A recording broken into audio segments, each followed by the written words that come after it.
সাকারাতের মুহূর্তে একজন মানুষকে আপনি দেখতে গেলে কোন দিকে বসবেন? শয়তান আসে এক জায়গায়, কয় জায়গায়? অসুস্থ মানুষের বাম পাশে,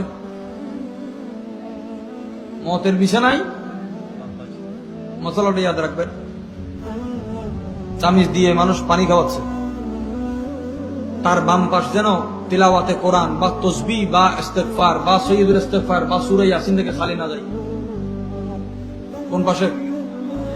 শয়তান আসে কোন দিকে? কেন বাম পাশে? আমি আর আপনি যেটা বাম বলতে খারাপ বুঝি সেই বাম নয়, কারণ বাম পাশে কলব। ইমানের সাথে সবচেয়ে অঙ্গ প্রত্যঙ্গে, হাত পা চোখ কান, সবচেয়ে বেশি সম্পর্ক কোথায়? কলবের সাথে। খানায়ে কাবা তাওয়াফ করার সময় আপনি বাম পাশে রাখতেছেন, কারণ ডান পাশ তো উত্তম, আপনি ডানে তাওয়াফ করেন না কেন? বলে কলবের সাথে রূবরু হওয়া। শয়তান তখন এসে বাম পাশ থেকে ওয়াসওয়াসা দেয়, বলো আল্লাহ এক নয়, আল্লাহ দুই। আবার কিছু মানুষের আরেকটা জায়গায় দেয় শয়তান আসে, সেটা হচ্ছে যে সমস্ত মানুষের গলা শুকায়,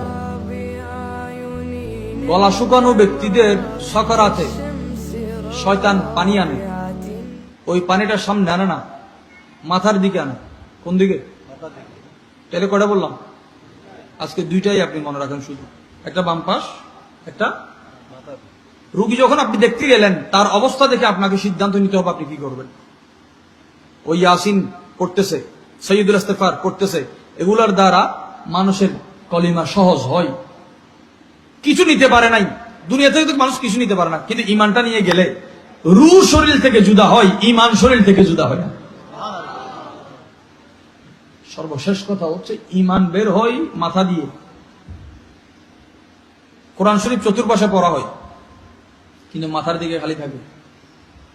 মাথার দিকে ঠিক আছে না? কিন্তু কি সঠিক না ভুল? কত বড় ভুল! এই এক ভুলের কারণে তার ইমান সন্দিহান হচ্ছে। বাম পাশ এবং এই অবস্থা যেন আপনি সাহারা দেন, তার মতটা যেন সহজ হয়। কোরআন শরীফ পড়বে মাথা, এবং আশেপাশে যারা আসবে তারা ডান দিক থেকে তসবিহ তাহলিল যা আছে করবে, কিন্তু এই দুইটা সেট কম্পালসারি করবে।